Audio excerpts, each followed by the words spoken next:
com teu coração me oferto.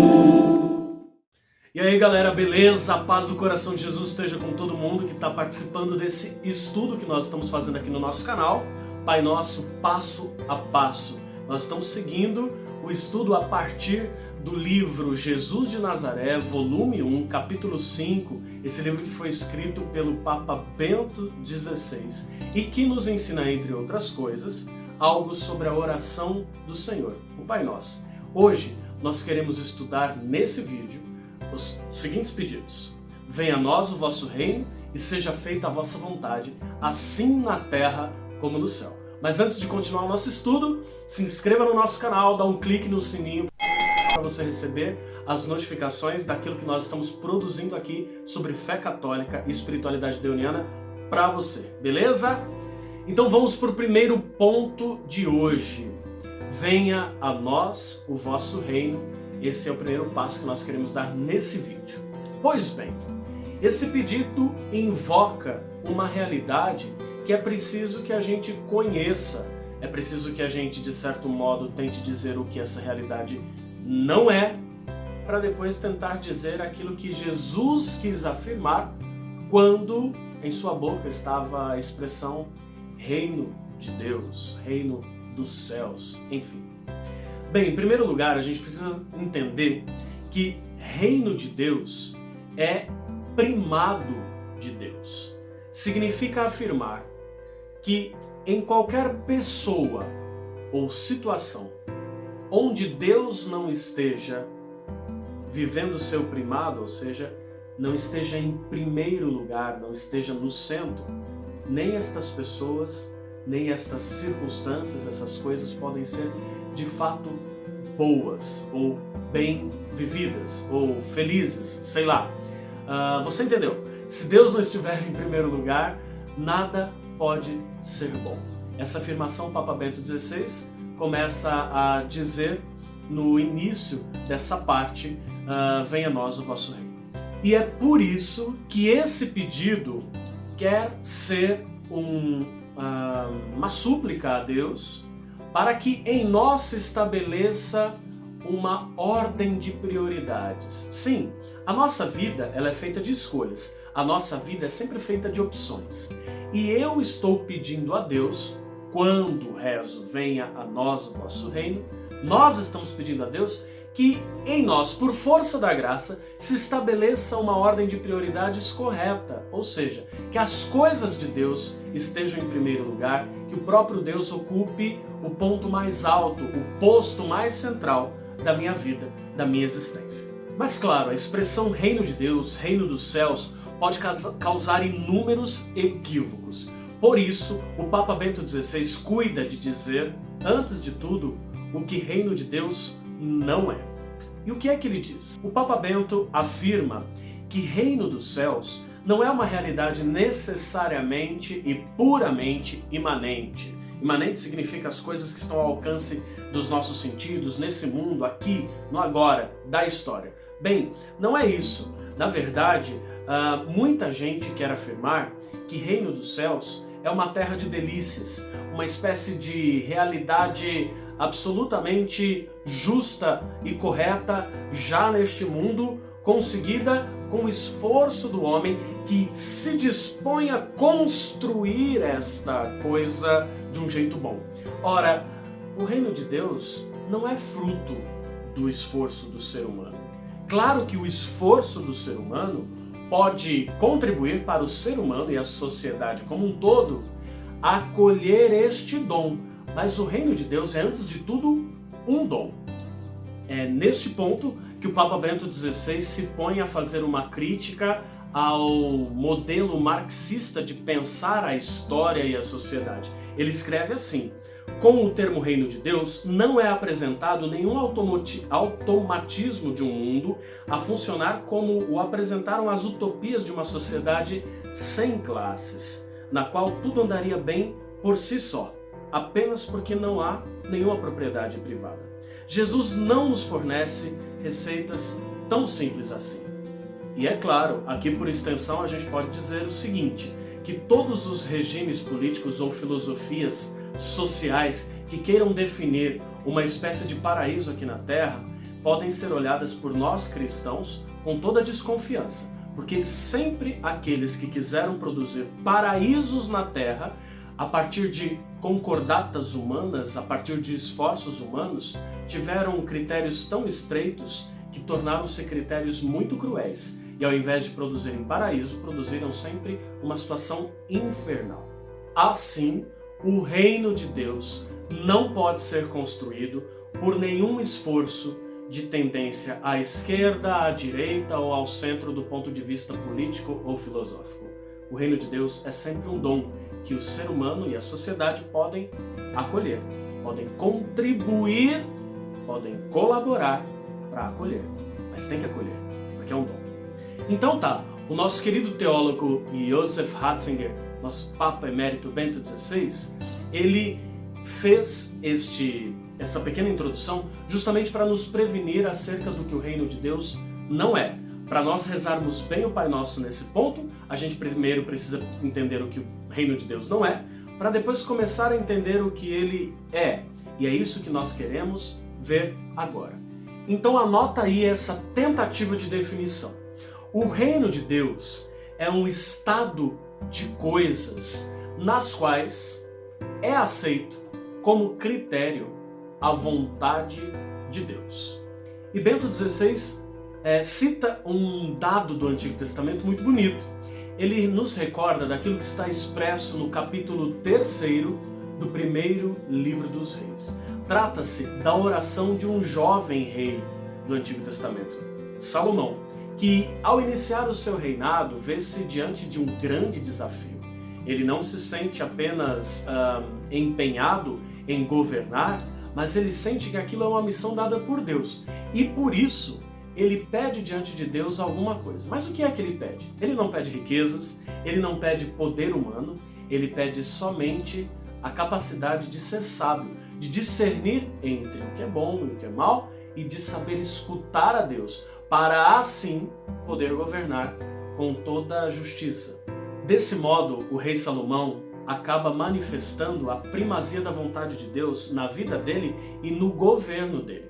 De certo modo, esse pedido de Salomão é um prenúncio, uma prefiguração deste pedido que estamos estudando agora na oração do próprio Senhor Jesus Cristo.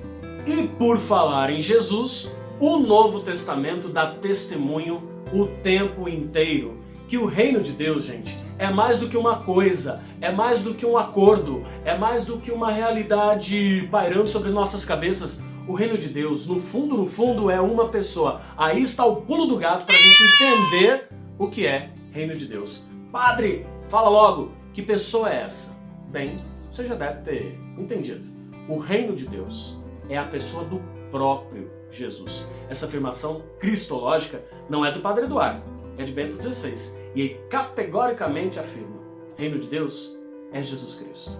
Como consequência lógica desta afirmação cristológica de que o reino de Deus é a pessoa do próprio Jesus, quando eu e você pedimos, venha a nós o vosso reino, o que é que nós estamos pedindo? Nós estamos pedindo ao Pai o dom de sermos um com Jesus. O dom de sermos uma vida em plena comunhão com Ele. De certo modo, é aquilo que São Paulo experimentou e que ele expressou em Gálatas 2:20, por sinal, uma frase bem querida para o Padre Deon, o meu fundador. A minha vida presente na carne eu a vivo na fé do Filho de Deus, que me amou e por mim se entregou. De modo que já não sou mais eu quem vivo, mas é Cristo que vive em mim. A partir do momento em que Cristo está reinando na nossa própria vida, e isso os santos expressam com toda abundância, ora, nessa hora, o reino de Deus começa a acontecer na gente, na nossa experiência. E assim, de certo modo, o batizado, o crente, o discípulo, vai se tornando não por imitação, mas por graça, um só com Jesus, e vai se tornando um outro Cristo no meio do mundo. Ele vai assim manifestando o reino de Deus, claro, não com toda a perfeição, porque cada ser humano permanece sendo pecador. Mas, à medida que a gente vai se abrindo à graça, vai permitindo que Deus nos santifique, vamos vivendo uma ascese, vamos vivendo a proposta das virtudes, vamos nos abrindo às moções do Espírito, tudo isso vai manifestando o reino de Deus na nossa vida e para quem convive conosco.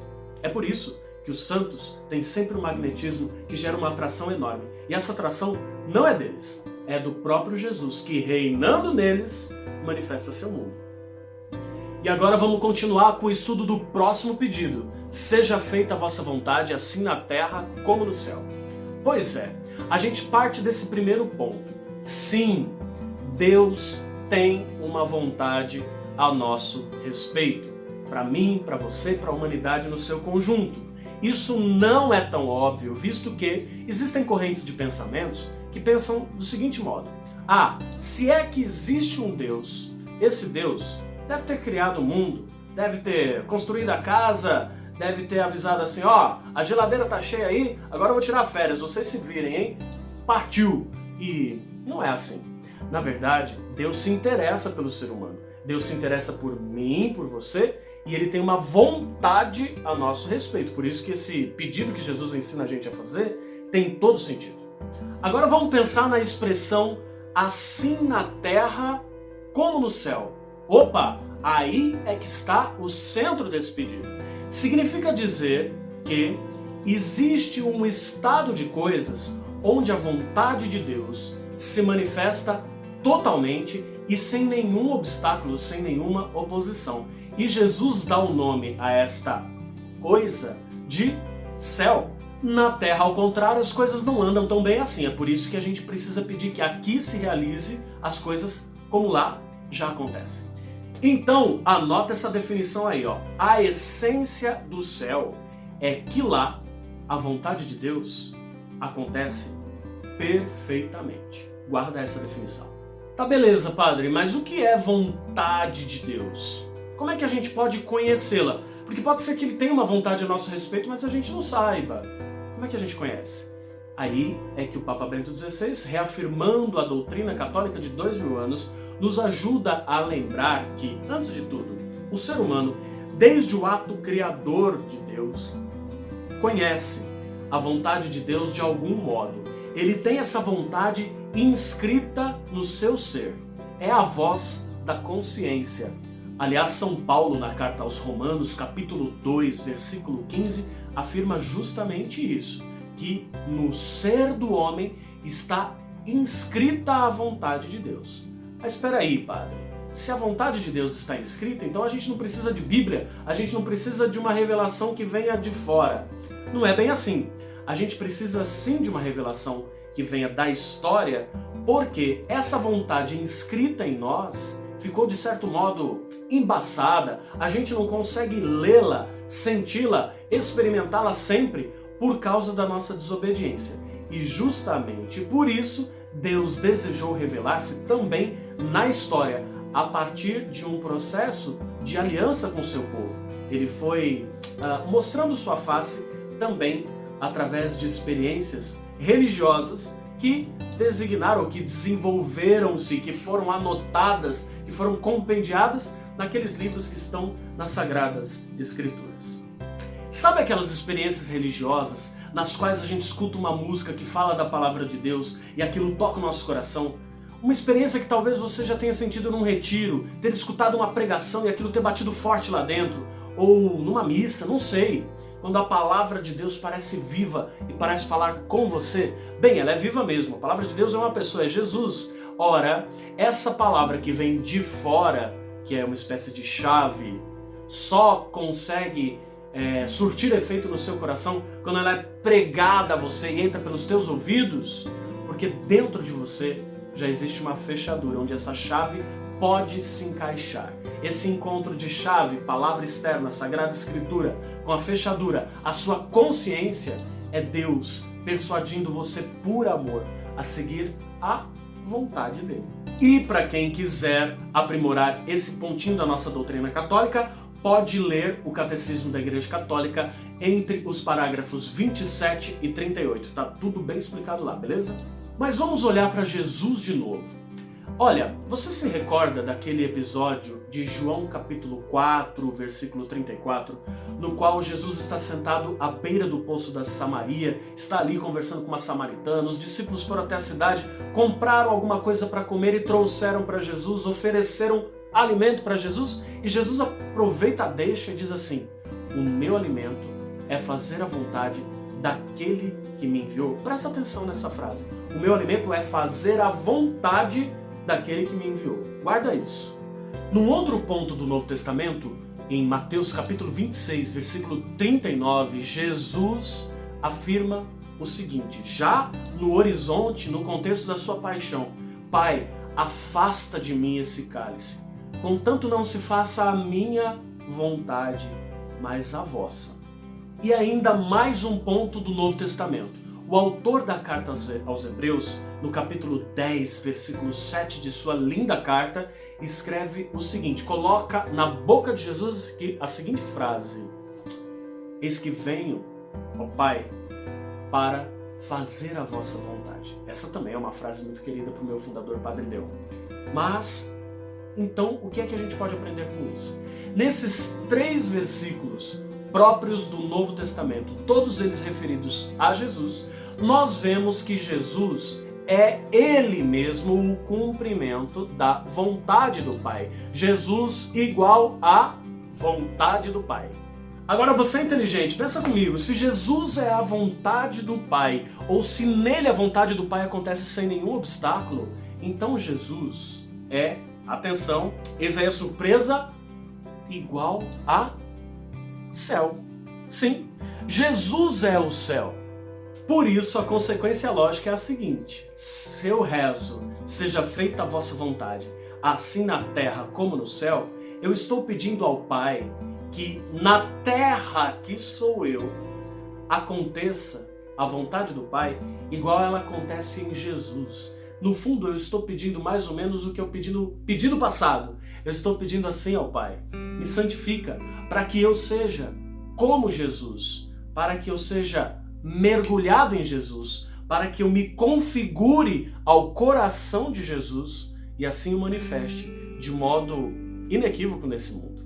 Isso não é impossível, isso é possível. Jesus não nos proporia nada que não fosse possível, ainda que tenhamos que passar por lutas, sofrimentos, tribulações. É o processo da santificação e é uma aventura bonita de se viver. Quantos santos e santas o viveram?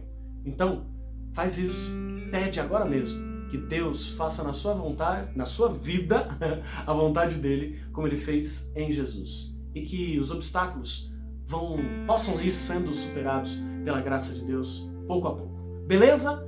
Ficamos aqui por hoje. Depois temos a continuação do Pai Nosso, passo a passo.